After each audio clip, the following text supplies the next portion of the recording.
into it. So today I have probably one of the craziest stories that I experienced in life. And, I tell a lot of stories from either Cancun or from Russia or from London or any of the places that I've lived or been. This one is from Russia. This was 1993. In fact, it was September and October of 1993. And I just moved there in May. We were there with a group of partners and some really good friends who we started a business called Global Options. And we started a school called the Moscow Economic School. And while we were there, it was a tenuous time. It was 1993. The Soviet Union had fallen apart in 1991, 92. The transition was happening. 93, it was still continuing.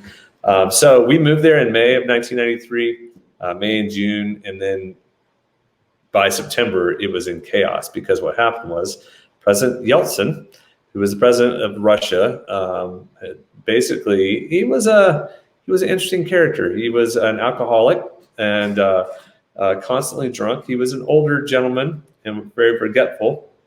And the Russian parliament basically didn't think he had it within him to lead anymore. So they threw a coup attempt. The vice president was an ex-war veteran. His name was Rutskoy. And Rutskoy decided that he wanted to basically take over and become the president. And so it was a coup.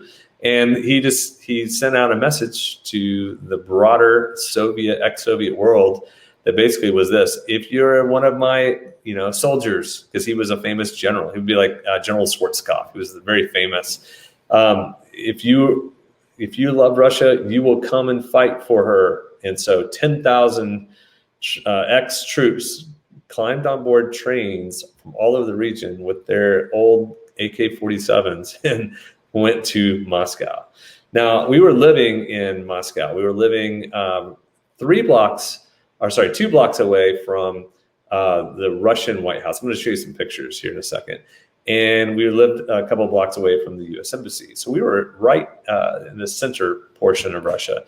To be exact, Krasnopresnitskaya was the name of where we lived. And it was a perfect place right by the zoo. It was really, really convenient. But we were right in the middle of Moscow. And so we decided, let's go out and explore and see what's going on, because it got crazy. Well, it got real crazy because Rutskoy and some of the militia and some of the parliament locked themselves in the Capitol building. So let me just show you an example of what that Capitol building looked like. I will go here to screen and just open it up and say, this is the Russian White House. Here's a picture right here. That is what the Russian White House was, which was their Capitol building. So that's just an example to let you know of basically what it was and what it looked like. We lived behind it, and it was a very narrow building. So for about 3 days, we were on lockdown in our area. We were in the red zone, and we couldn't get anywhere without our passport. But they really were grilling us. So, are you sure you live here? So it was hard to get in and back to work. So we decided, Robert Morris, Glenn Schweitzer, and myself, we decided, let's go take a look. Let's go take pictures. Let's go find out what's really going on. We'll take a scouting trip. So we walk around to the White House, and there's barbed wire everywhere. There's troops everywhere.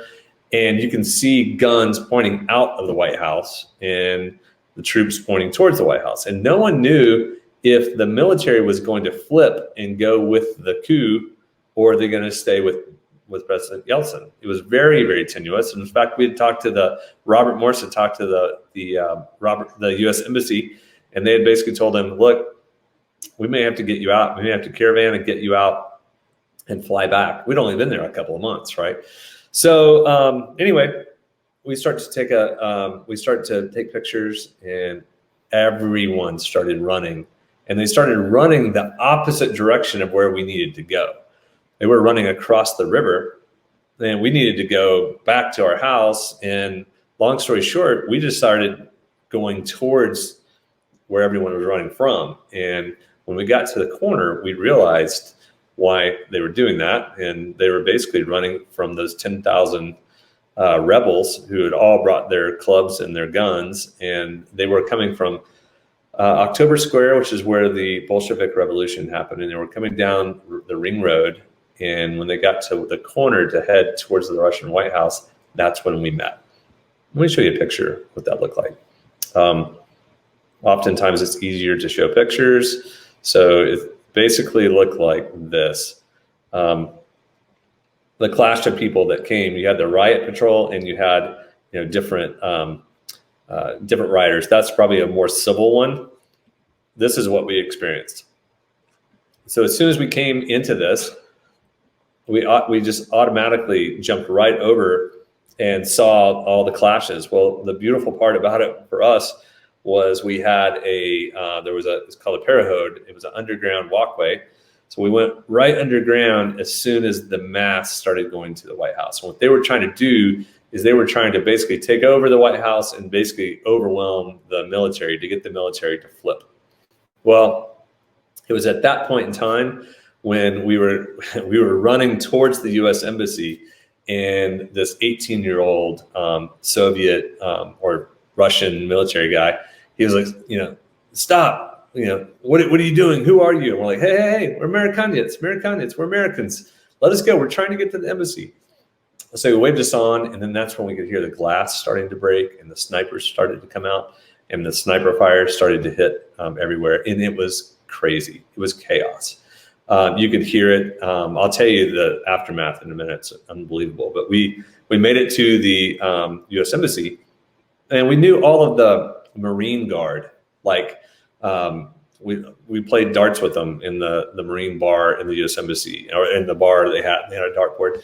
So we knew him, and it was Mike. And this big Marine was sitting there, and Mike with a 50 cal, which is a big gun, in the entrance of the U.S. Embassy. And we're like, Mike, let us in. And my name was Coup. That's my nickname. K-U-B. So I've been called that my whole life. So he's like, Coup, go home, man. Go home. What are you doing? We're like, let us in, Mike. Let us in. And he's like, no, we're in lockdown. Sandbags were everywhere. He's got the 50 cal. He's like, go home. So we made it all the way back to our house. We had our team of teachers. We had our other business partners.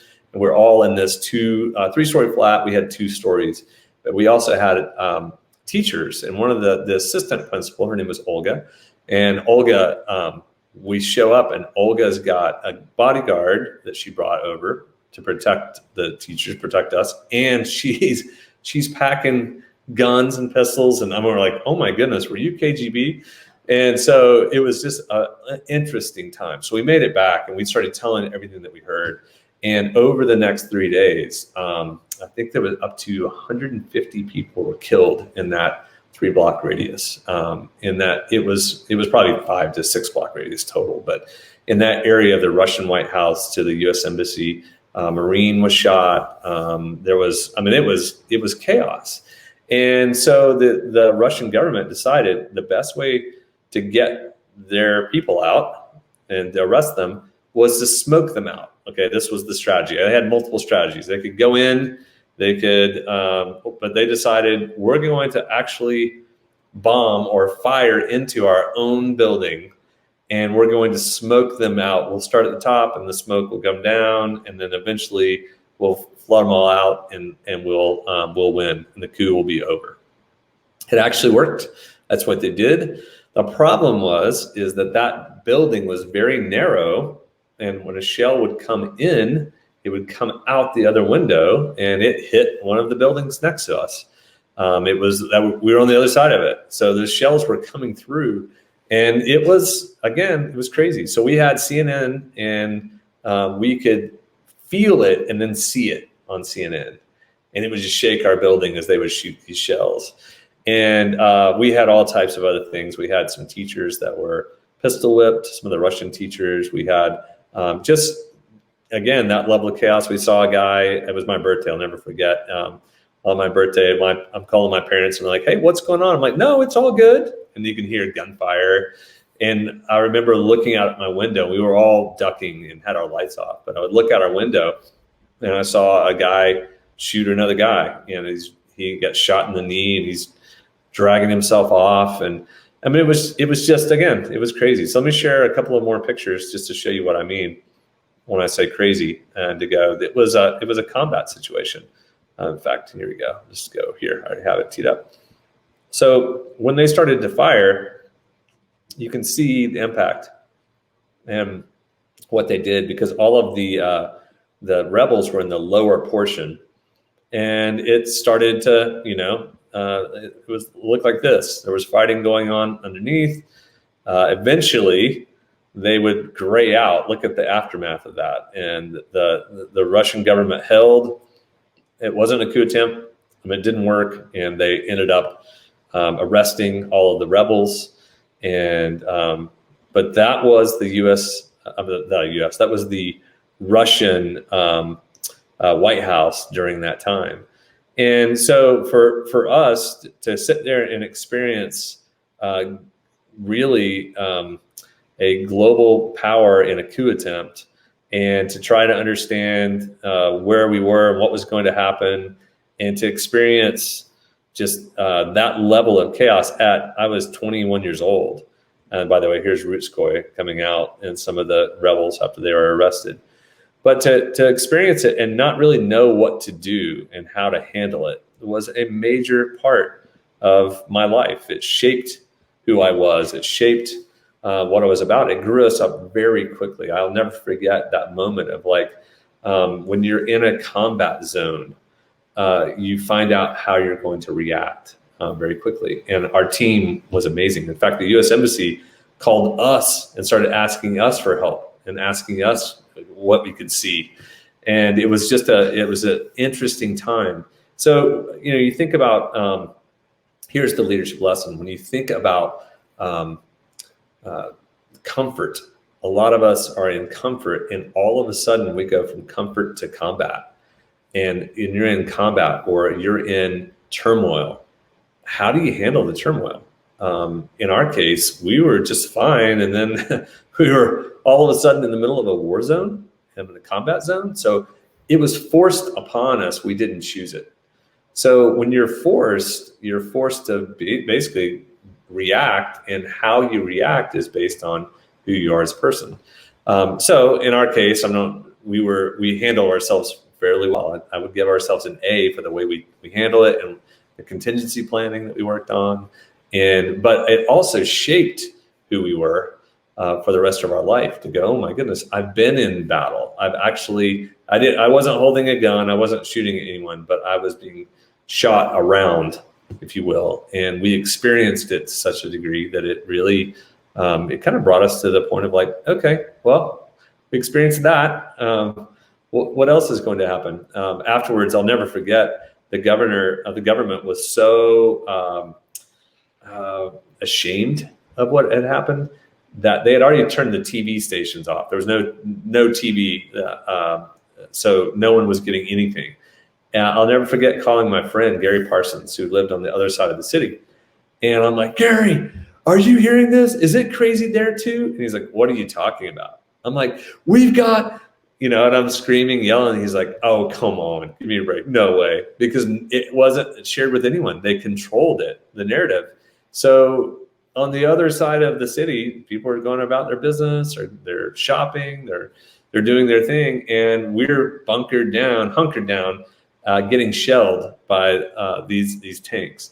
So what they did, the government basically took the next 3 days, and they spent 3 days cleaning that entire area. And they brought thousands of workers, and they were all wearing white. I will never forget that. And they all had their suits on, and they were cleaning up debris and windows, and as if nothing had happened. And our friends came a week later, well, show us. And you could see the Russian White House burned, but that was about it. And they're like, oh, that wasn't that bad, was it? And we're like, are you kidding me? So they eventually brought in Romanian workers to clean and fix the Russian White House. And it took about a year. They put a big facade around it, and maybe a year and a half for it to be rebuilt. And but wow, what a crazy experience. What an interesting season. And so the question would be this, really, where's your comfort zone, and what trials are you in the middle of, and how are you reacting, and how prepared are you? Sometimes you can initiate chaos, and you can initiate combat, or you can initiate because you're trying to create change. Oftentimes it comes to us, like in the case of us. So how ready are you? And the answer to that was really to look back at the pandemic in February and early March. How ready were you for a global pandemic that shut down restaurants, shut down work, shut down schools? How ready were you? How were you prepared for it? And how did you react? It's like a combat year. I mean, yeah, no one was shooting at each other per se. There was some of that in the news, but for most of us, it was about radical consuming change. It was a dramatic change that may have changed us for the rest of our lives. The way that we work remotely, the way we use video, the way we communicate, the way we have dinner, the way we see people, the way all of those things were affected. So the question was, how ready were you? And yeah, no one was probably going, I'm ready for a global pandemic, right? But the point is that when combat happens, it's like who you really are comes out. When you're thrust in the midst of those things, we get to see who you really were. So what can you learn from that for the next thing? And the next thing may be a job change. The next thing may be a relational dynamic that's different. The next thing may be a move. Whatever it is in your life, how ready are you for it? And for me, it was just another good reminder of preparedness, of basically being ready to lead in any situation. And just thankful that we got out alive. And we went on to have 2 good years in Moscow.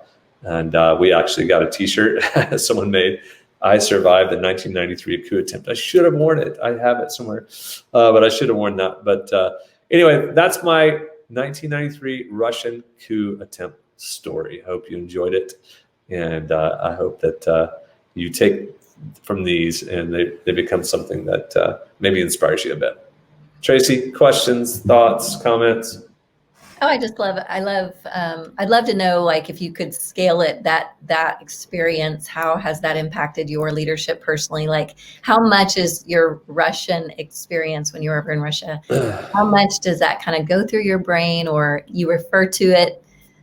Because I don't see any bitterness in you. I don't see you complaining about that experience. No. Everything you talk about seems very positive. That was adventure. I mean, so what it was for me personally as a 21-year-old, I grew 4 or 5 years in those 2 years. I mean, I literally expanded. I got to see the world. I got to change my, I grew up with James Bond and John Wayne. And so it was like, that was the evil empire. And when I got there, I found out that people were amazing and they loved us and I loved them. People were people. The governments didn't like each other. And the governments had issues, and communism is not a good business model. And communism, that's what I learned. So I learned, and I've told you this, the support challenge matrix most of it came from my experience of watching domination. So when you repress people and dominate people to get them to do what you want them to do, you're going to have drama and you're going to have abdication. And I watched that over and over again. So that was my learning. My learning was, for me, there was almost a philosophic leadership lessons that I learned about liberation and domination and empowerment and capitalism in good form, and I saw capitalism in bad form. I saw mostly communism in the bad form and the aftermath of 70 years of communism. So I got to see that. But then when you get into the personal leadership journey, it was me growing, and I really respect Robert Morris and Glenn Schweitzer, and our team reacted so well. So I just appreciate them. And for me, though, it was almost like there was a few moments when Robert and I were about to have to make some big decisions for our team, and it was like, are you kidding me? Like, I'm just a kid. And yet at the same time, it was like, just act like you belong. Just step into that moment to do what needed to be done. So, there's a lot there. it is, for the most part, it's the like adventure journeys. When I relive them with a smile. I obviously came out okay. We weren't shot by one of the snipers. We weren't pistol whipped. We weren't overrun, and we weren't hit by a shell. So thankfully, all of those things could have happened, and I might have a different outlook and a different story. To those 100+ families who lost someone, every year they come back with a place of flowers at that location, in that area. So there's a marker, and there's real pain associated to hundreds of families. So anyway, but for me, I use it now to go, when you face a drunk driver in Cancun and get hit and almost killed, when you are in a story like this with a Russian coup attempt, then when you get to that level, in both cases, it's almost like, well, if I can handle those, I can handle almost anything. So that's the way I feel. That's great. Do you mind going back and sharing some of those last pictures? They didn't end up showing on the stream here, so if you don't mind. Oh no, my bad. Mm-hmm. Yes. So let's just see if these do. Can you see those? Yeah, there we go. Yeah. So this is that's the Rutskoy and his lieutenants who tried to take over. This is President Yeltsin. As an example, this is what it looked like when it was on fire, and just how it went through. This is what I went through as far as we were running through that type of group. So if you just see the tension that was there, all types of people, all types of firing going on. This is what we were. This was more of this. This is when the chaos came through, and so it was that type of a war zone. And I wish I had taken more pictures. Back then it was harder to take pictures than there was no iPhone. But I know we have them somewhere where I have certain pictures, but of us as young people. But you get the gist of it. This is in essence what we went through. And then the end picture, I think I was showing, this is what it looked like at the very end, the aftermath. Wow. It was, burned out mess that was not usable for almost a year and a half. And so did your team ever come to a point where you said, gosh, we might maybe go home, or you were always in it? Yeah, we thought, the U.S. Embassy said, we're going to have a caravan. We're going to get you out. We were the most Americans in one location, and luckily we're only two blocks away from them. And basically we started to look around like, well, what am I going to keep? I didn't have much because we just got there. What are we going to take? What are we going to keep? Put them in backpacks, leave the rest. And we thought, well, we may be coming home. And that was a short journey. And we had just started the Moscow Economics School that day. And it was the first day of school. And so we had all these kids coming to school, and it was the first of it. And, we had a teacher who was pistol whipped, like I mentioned, and almost Zhenya was her name. And she almost, I don't know if she lost her life, but she definitely got beat up. And, it was just real. It became a very, very real thing at that moment. So, wow. Well, once again, thank you. I love your stories, so keep them coming. Thanks, everybody, for joining us today, and we will see you next time. Thanks, Jeremie. Cheers. Bye-bye.